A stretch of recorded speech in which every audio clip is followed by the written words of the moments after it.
ഇപ്പോൾ സമയം ഒരു 9:30 ആയിട്ടുണ്ട് കേട്ടോ. അപ്പോൾ ഞാൻ ബ്രേക്ക്ഫാസ്റ്റ് കഴിക്കുവാണ്.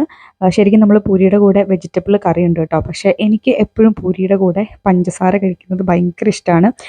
ഇങ്ങനത്തെ കോമ്പിനേഷൻസ് ഇഷ്ടമുള്ളവരൊക്കെ ഒന്ന് കമൻറ്റ് ചെയ്യണം കേട്ടോ. അപ്പോൾ ബ്രേക്ക്ഫാസ്റ്റ് കഴിച്ചതിന് ശേഷം ഞാനൊന്ന് കുളിച്ച് റെഡിയായി ഇനി ചേട്ടൻ്റെ വീട്ടിലേക്ക് പോകണം. ഞാൻ ഇന്നലത്തെ നമ്മുടെ സൺഡേ വ്ലോഗിൽ പറഞ്ഞിട്ടുണ്ടായിരുന്നു, ഞാൻ എൻ്റെ വീട്ടിലായിരുന്നു. മൺഡേ മോർണിംഗ് ആണ് അങ്ങോട്ടേക്ക് പോകുന്നതെന്ന് പറഞ്ഞായിരുന്നു. അപ്പോൾ ഇനി അവിടെ വന്നിട്ടുള്ളതാണ് കേട്ടോ ബാക്കി കാണിച്ചിരിക്കുന്നത്. അപ്പോൾ ഞാൻ ആദ്യം തന്നെ എനിക്ക് കുറച്ച് അലക്കാനുള്ള ഡ്രസ്സ് ഉണ്ടായിരുന്നു. അപ്പോൾ അത് വാഷിംഗ് മെഷീനിലേക്ക് ഇട്ടിട്ട് ബാക്കിയുള്ള പഠിത്തവും കാര്യങ്ങൾക്കൊക്കെ വേണ്ടി ഇരിക്കാമെന്ന് വിചാരിച്ചു. അതേപോലെ ഞാൻ കഴിഞ്ഞ വീഡിയോയിൽ പറഞ്ഞിട്ടുണ്ടായിരുന്നു LDCയുടെ ആ ഒരു ഞാൻ ഫോളോ ചെയ്യുന്ന രീതിയെ പറ്റിയിട്ട് ഡീറ്റെയിൽ ആയിട്ടൊരു വീഡിയോ ഇടാമെന്നുള്ളത്. അപ്പോൾ ഇന്നത്തെ ഈ ഒരു വീഡിയോയിൽ ഞാൻ മെയിനായിട്ട് ഉദ്ദേശിക്കുന്നത് എങ്ങനെയാണ് എൻ്റെ ഒരു ടൈം ടേബിൾ എന്നുള്ളത് ഒന്ന് പറയാമെന്ന് വിചാരിച്ചിട്ടാണ്. അപ്പോൾ അതിനു മുമ്പ് എനിക്ക് പറയാനുള്ളൊരു കാര്യം എന്ന് പറയുന്നത്, ഞാൻ വർക്കിംഗ് ആയിട്ടുള്ള ഒരാളായതുകൊണ്ട് തന്നെ ഇത് ഒരു എന്താ പറയുക നല്ലൊരു പ്രൊഡക്റ്റീവ് ടൈം ടേബിളൊന്നും അല്ല. അതുകൊണ്ട് നിങ്ങളാരും ഇങ്ങനെ തന്നെ ഫോളോ ചെയ്യണമെന്ന് ഞാൻ പറയില്ല കേട്ടോ. കാരണം എന്നെക്കാളും കൂടുതൽ സമയം പഠിക്കാൻ കിട്ടുന്നവരുണ്ടായിരിക്കാം. ഇപ്പോൾ വീട്ടിലിരിക്കുന്നവരും അല്ലെ പഠിച്ചു കഴിഞ്ഞ് ആ ഒരു സമയത്തൊക്കെ PSC നോക്കുന്നവരൊക്കെ ഉണ്ടായിരിക്കാം, അല്ലെ ഡിഗ്രി പഠനത്തിനോടൊപ്പമൊക്കെ നോക്കുന്നവരുണ്ടായിരിക്കും. അപ്പോൾ നിങ്ങൾക്ക് കുറച്ചും കൂടെ ടൈം ഈ ഒരു പഠിത്തത്തിന് വേണ്ടിയിട്ട് മാറ്റി വെക്കാൻ പറ്റും. അപ്പോൾ അങ്ങനെയുള്ളവർ ആ ഒരു ടൈം എന്താ പറയുക മാനേജ് ചെയ്യുക അതനുസരിച്ച്. അപ്പോൾ എങ്കിലും ഞാൻ എങ്ങനെയാണ് ഇപ്പോൾ ആദ്യത്തെ ഈ ഒരു 1 മന്ത് എന്താണ് ഞാൻ ഫോളോ ചെയ്യാൻ പോകുന്നത് എന്നുള്ളത് ഞാനൊന്ന് പറയാം. അപ്പോൾ ഞാനിപ്പോൾ പഠിക്കാനിരിക്കുവാണ്. ഇപ്പോൾ ഏകദേശം ഒരു 11 ആയിട്ടുണ്ട് കേട്ടോ. പിന്നെ ഞാൻ എന്തായാലും ഉച്ചവരെ കണ്ടിന്യൂസ് ആയിട്ടൊന്ന് ഇരുന്ന് പഠിക്കാമെന്ന് വിചാരിച്ചിട്ടാണ്. അപ്പോൾ ഞാൻ എൻ്റെ ഒരു ടൈം ടേബിൾ എഴുതി വെച്ചിട്ടുള്ളൊരു ബുക്കുണ്ട്, അതാണ് ഞാൻ ആദ്യം കാണിച്ചിട്ടുള്ളത്. അതിൽ ഓരോ ദിവസവും എങ്ങനെയാണെന്നുള്ളത് ഞാൻ എഴുതി വെച്ചിട്ടുണ്ട്. അപ്പം ഞാൻ മെയിനായിട്ട് ഉദ്ദേശിക്കുന്നത്, കഴിഞ്ഞ ഒരു വീഡിയോയിൽ ഞാൻ പറഞ്ഞിട്ടുണ്ടായിരുന്നു കുറച്ച് ഇമ്പോർട്ടൻറ്റ് ടോപ്പിക്സ് ഞാൻ നോട്ട് ചെയ്തിട്ടുള്ള കാര്യം. അതായത് പ്രീവിയസ് ഇയർ ക്വസ്റ്റ്യൻ പേപ്പറൊക്കെ നന്നായിട്ട് നോക്കിയിട്ട് GKയിലൊക്കെ വരുന്ന ഇമ്പോർട്ടൻ്റ് ആയിട്ടുള്ള, അതായത് എപ്പോഴും റിപ്പീറ്റ് ചെയ്ത് ചോദിക്കുന്ന ആ ഒരു മേഖല അത് ഞാൻ എഴുതി വെച്ചിട്ടുണ്ടായിരുന്നു. അപ്പോൾ അത് ഫസ്റ്റ് ഓഫ് ഓൾ കംപ്ലീറ്റ് ചെയ്യുക എന്നുള്ളതാണ് എൻ്റെ ഒന്നാമത്തെ ഒരു ലക്ഷ്യം എന്ന് പറയുന്നത്. പിന്നെ രണ്ടാമത്തെ ഒരു കാര്യം എന്ന് പറയുന്നത്, എന്നിട്ടാണ് ഞാൻ സിലബസിലേക്ക് കടക്കുന്നത്. അതായത് സിലബസ് എടുത്തിട്ട് സിലബസിൻ്റെ ഓരോ ടോപ്പിക്കും പഠിക്കാൻ ഉദ്ദേശിക്കുന്നത്. ഈ ഒരു സിലബസ് ബേസ് ചെയ്ത് പഠിക്കുന്ന സമയത്താണ് SCERT പാഠപുസ്തകങ്ങൾ കൂടി ഞാൻ ഉൾപ്പെടുത്താൻ പോകുന്നത്. അപ്പോൾ ഇപ്പോൾ ഞാൻ ഈ വരുന്ന ഒരു 2-3 ആഴ്ച ഫോളോ ചെയ്യുന്നത്, ഞാൻ ഈ എഴുതി വെച്ചിട്ടുള്ള ഇമ്പോർട്ടൻറ്റ് ടോപ്പിക്കുകൾ പഠിക്കുക. പിന്നെ അതുകൂടാതെ ഇപ്പം തിങ്കൾ ചൊവ്വ ആ ഒരു 2 ദിവസം ഈ ഇമ്പോർട്ടൻ്റ് ആയിട്ടുള്ള ടോപ്പിക്കിൻ്റെ കൂടെ ഇംഗ്ലീഷ് പഠിക്കുന്നുണ്ടാവും. അപ്പോൾ ഇംഗ്ലീഷിൽ എങ്ങനെയാണെന്ന് വെച്ചാൽ ഒരു എന്താ പറയുക നമ്മുടെ സിലബസിലുള്ള ഒരു ടോപ്പിക്ക് പഠിക്കും. ഇപ്പോൾ ഫോർ എക്സാമ്പിൾ ഇപ്പോൾ ടെൻസ് പഠിക്കും. അതുകൂടാതെ അതിൻ്റെ കൂടെ ഇപ്പം നമ്മുടെ സിനോണിംസ് അങ്ങനെ ഒരു 10 വാക്കുകൾ അങ്ങനെയൊക്കെ പഠിക്കും. അപ്പോൾ അത് മൺഡേ ട്യൂസ്ഡേ ആയിരിക്കും. പിന്നെ അത് കഴിഞ്ഞിട്ട് ബുധൻ വ്യാഴം ഇത് ഈ ഇമ്പോർട്ടൻറ്റ് ടോപ്പിക്സ് ഉണ്ടായിരിക്കും. അതിൻ്റെ കൂടെ മലയാളമായിരിക്കും. മലയാളത്തിൽ ഇതേപോലെ തന്നെ ഒരു ടോപ്പിക്കും എടുത്ത് പഠിക്കും. പിന്നെ ഇതുപോലെ വാക്കുകളും പഠിക്കും.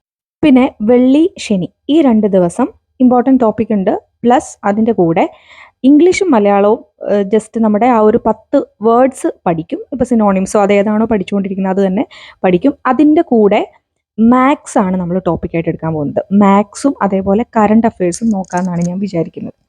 കാരണം മാത്സ് ഞാൻ അങ്ങനെ ഒത്തിരി ഇരുന്ന് എപ്പോഴും നോക്കാറില്ല. ഞാൻ പറഞ്ഞിട്ടുണ്ടല്ലോ, മാത്സ് അധികം അങ്ങനെ ഞാൻ എഫോർട്ട് എടുത്ത് പഠിക്കാറില്ല. അറിയാൻ പാടില്ലാത്ത ടോപ്പിക്സ് മാത്രം ജസ്റ്റ് ഇക്വേഷൻസ് ഒക്കെ വല്ല സിംപ്ലസ്റ്റ് വേ ഉണ്ടോ എന്നൊക്കെ നോക്കുകയുള്ളൂ. അപ്പോൾ അതുകൊണ്ട് അതിൻ്റെ കൂടെ കറണ്ട് അഫയേഴ്സും കൂടെ ഇട്ട് കഴിഞ്ഞാൽ പഠിച്ചു പൊക്കോളൂല്ലോ എന്ന് വിചാരിച്ചിട്ടാണ്. ഓക്കെ, അപ്പോൾ അങ്ങനെ സാറ്റർഡേ വരെയുള്ള കാര്യമാണ് ഞാൻ പറഞ്ഞത്. പിന്നെ സൺഡേ എന്ന് പറയുന്നത് കംപ്ലീറ്റ്ലി റിവിഷൻ, പിന്നെ മറ്റ് പെൻഡിങ് ടോപ്പിക്സുകൾ ഏതെങ്കിലുമൊക്കെ ഉണ്ടെങ്കിൽ അത് കംപ്ലീറ്റ് ചെയ്യാൻ വേണ്ടിയിട്ട് ശ്രമിക്കാമെന്നാണ് വിചാരിക്കുന്നത്. അപ്പോൾ കറൻ്റ്ലി ഞാൻ ഇങ്ങനെ ഒരു ടൈം ടേബിളാണ് ഫോളോ ചെയ്യുന്നത്. പക്ഷെ ഞാൻ പറഞ്ഞല്ലോ, എനിക്ക് ഈ ക്ലാസ്സുകൾ പെട്ടെന്ന് ചിലപ്പം ഒരു ദിവസം തന്നെ 2-3 ക്ലാസ്സുകളൊക്കെ കയറി വരുന്ന സമയത്ത് എന്താ പറയുക ഞാൻ ഉദ്ദേശിക്കുന്ന രീതിയിൽ എനിക്ക് പഠിക്കാൻ പറ്റാറില്ല. ഞാനിപ്പോൾ ഈ വെച്ചിരിക്കുന്ന ടൈം ടേബിൾ എന്ന് പറഞ്ഞാൽ വളരെ കുറച്ച് പഠിക്കുന്ന ഒരു രീതിയിലാണ്. പക്ഷെ നിങ്ങൾ എന്താ പറയുക നിങ്ങൾക്ക് ടൈം ഉള്ളവരാണെങ്കിൽ ഒരു നല്ലൊരു സമയവും നിങ്ങളുടെ പഠനത്തിന് വേണ്ടിയിട്ട് മാറ്റി വെക്കുക. പിന്നെ വേറൊരു കാര്യം ഞാൻ ചെയ്യുന്നത്, ഈ ഒരു ഇമ്പോർട്ടൻറ്റ് ടോപ്പിക്ക് പഠിക്കുന്ന സമയത്ത്, അതിപ്പോൾ ഇങ്ങനെയുള്ള ടോപ്പിക് ആണെങ്കിൽ അതല്ല നമ്മൾ സിലബസ് ഓറിയൻറ്റഡ് ആയിട്ട് പഠിക്കുന്ന സമയത്താണെങ്കിലും ഒരു ടോപ്പിക് എടുത്തു കഴിഞ്ഞാൽ അതിനെപ്പറ്റി കംപ്ലീറ്റ് കാര്യങ്ങൾ പഠിക്കാൻ ഞാൻ ശ്രമിക്കാറുണ്ട്. ഇപ്പം ഞാൻ ഈ പഠിച്ചുകൊണ്ടിരിക്കുന്നത് വിവരാവകാശമാണ്. അപ്പോൾ വിവരാവകാശത്തിനെ പറ്റി ഞാൻ ഓൾറെഡി എഴുതി വെച്ചൊരു നോട്ട് ഉണ്ടായിരുന്നു. അതായത് മുമ്പ് നമ്മൾ പഠിച്ചുകൊണ്ടിരുന്ന സമയത്ത് എഴുതി വെച്ച നോട്ടുണ്ട്. അപ്പോൾ ആ നോട്ട് എടുത്ത് വെച്ച് ഞാൻ നോക്കുന്നുണ്ട്. അതുകൂടാതെ എനിക്ക് ഏതോ ഒരു ടെലിഗ്രാം ചാനലിൽ നിന്ന്, ഞാൻ ചാനൽ ഏതാണെന്ന് കറക്റ്റ് ഓർക്കുന്നില്ല, അവിടെ നിന്ന് ഇതിനെ പറ്റിയിട്ടുള്ള ഒരു എന്താ പറയുക ഒരു PDF എനിക്ക് കിട്ടിയിട്ടുണ്ടായിരുന്നു. ലൈക്ക് ഇങ്ങനെ ഈ വിവരാവകാശത്തിനെ പറ്റിയിട്ട് ആരോ എഴുതിയ ഒരു ലേഖനം പോലെയാണ്. അപ്പോൾ അതിൻ്റെ അകത്ത് കുറേ ഡീറ്റെയിൽസ് പറയുന്നുണ്ട്. അപ്പോൾ അത് ഞാൻ ജസ്റ്റ് കോപ്പി എടുപ്പിച്ച് വെച്ചായിരുന്നു. കാരണം അത് ഫോണിൽ നോക്കി വായിക്കാൻ ഭയങ്കര ബുദ്ധിമുട്ടാണ്. കാരണം തീരെ ചെറിയ ലെറ്റേഴ്സാണ്. അപ്പോൾ അതുകൊണ്ട് ഞാനത് കോപ്പി എടുത്ത് വെച്ചിട്ടുണ്ടായിരുന്നു.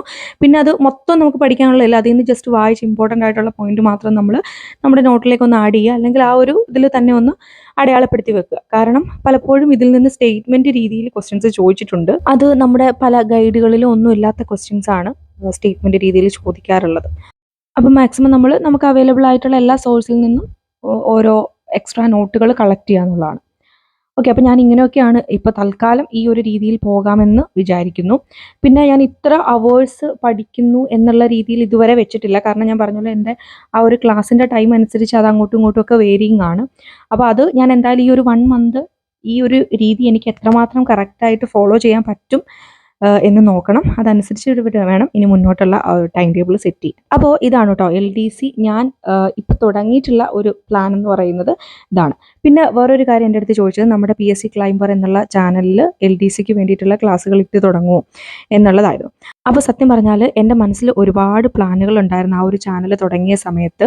SCRT ബേസ്ഡ് ആയിട്ടുള്ള ക്ലാസ്സുകൾ, പിന്നെ ഒരു ടോപ്പിക്കിനെ പറ്റി തന്നെ പ്രീവിയസ് ഇയറിലെ ക്വസ്റ്റ്യൻസ്, അതായത് ഒരു 5-6 വർഷത്തെ പ്രീവിയസ് ഇയർ ക്വസ്റ്റ്യൻ പേപ്പർ നോക്കിയിട്ട് അതുമായിട്ടുള്ള മോക്ക് ടെസ്റ്റുകൾ അപ്ലോഡ് ചെയ്യണം, കറണ്ട് അഫയേഴ്സ്, അങ്ങനെ കുറേ പിന്നെ എന്താ മാത്സിൻ്റെ ട്രിക്കുകൾ, കുറേ പ്ലാനുകൾ ഉണ്ടായിരുന്നു. പക്ഷെ എന്താ പ്രശ്നം എന്ന് വെച്ചാൽ സമയം ഒരു വലിയ പ്രശ്നമാണ്. എനിക്ക് എൻട്രിയുടെ ക്ലാസ്സുകളും അഡ്ഹോക്കിൻ്റെ ക്ലാസ്സുകളും ഒക്കെ ഉള്ളത് കൊണ്ട് തന്നെ പിന്നെ ഉള്ള കുറച്ച് സമയമെങ്കിലും എന്താ പറയുക ഇതിന് വേണ്ടിയിട്ട് പഠിക്കാനിരിക്കുക എന്നുള്ളതാണ് ഞാൻ ചെയ്യുന്നത്. പക്ഷേ ഓരോ ടോപ്പിക്കും ഇങ്ങനെ പഠിച്ച് അതിൻ്റെ കുറേ ഡീറ്റെയിൽസ് ഒക്കെ എടുത്ത് പഠിച്ചു കഴിയുമ്പോൾ എനിക്ക് തോന്നും, ദൈവമേ ഇതിനെപ്പറ്റി ഒരു ക്ലാസ് ചെയ്യാൻ പറ്റുമായിരുന്നെങ്കിൽ നല്ലതായിരുന്നല്ലോ എന്നൊക്കെ വിചാരിക്കും. പക്ഷേ നമ്മുടെ കയ്യിലുള്ള ഈ റിട്ടൺ നോട്ട്സ് ക്ലാസ് ആയിട്ട് ഇടണമെങ്കിൽ സ്ലൈഡിൽ അത് ടൈപ്പ് ചെയ്തൊക്കെ കൊണ്ടുവരണം. അപ്പോൾ അതൊക്കെ ഒരുപാട് ടൈം കൺസ്യൂമിംഗ് ആണ്. ഇപ്പം മറ്റ് തിരക്കുകളൊന്നും ഇല്ലെങ്കിൽ കുഴപ്പമില്ലായിരുന്നു. അപ്പോൾ അതുകൊണ്ടാണ് ശരിക്കും പറഞ്ഞാൽ അതിലെ ക്ലാസ്സസ് വളരെ എന്താ പറയുക വല്ലപ്പോഴും മാത്രമാണ് ഞാനിപ്പോൾ ക്ലാസ്സുകൾ അപ്ലോഡ് ചെയ്യാറുള്ളത്. പക്ഷേ എന്തായാലും എനിക്ക് സമയം കിട്ടുന്നതൊക്കെ അനുസരിച്ച് ഒരു ആഴ്ചയിൽ ഒരു വീഡിയോ എങ്കിലും ഇടാൻ വേണ്ടിയിട്ട് പറ്റുമോ എന്നുള്ളത് നോക്കാമെന്ന് വിചാരിച്ച് തന്നെയാണ് ഇപ്പോൾ ഇരിക്കുന്നത് കേട്ടോ. സോ ഇത്രയും കാര്യങ്ങളൊക്കെയാണ് ഇന്നത്തെ വീഡിയോയിൽ പറയാനുള്ളത്. അപ്പോൾ വീഡിയോ എല്ലാവർക്കും ഇഷ്ടപ്പെട്ടെന്ന് വിചാരിക്കുന്നു. Thank you for watching.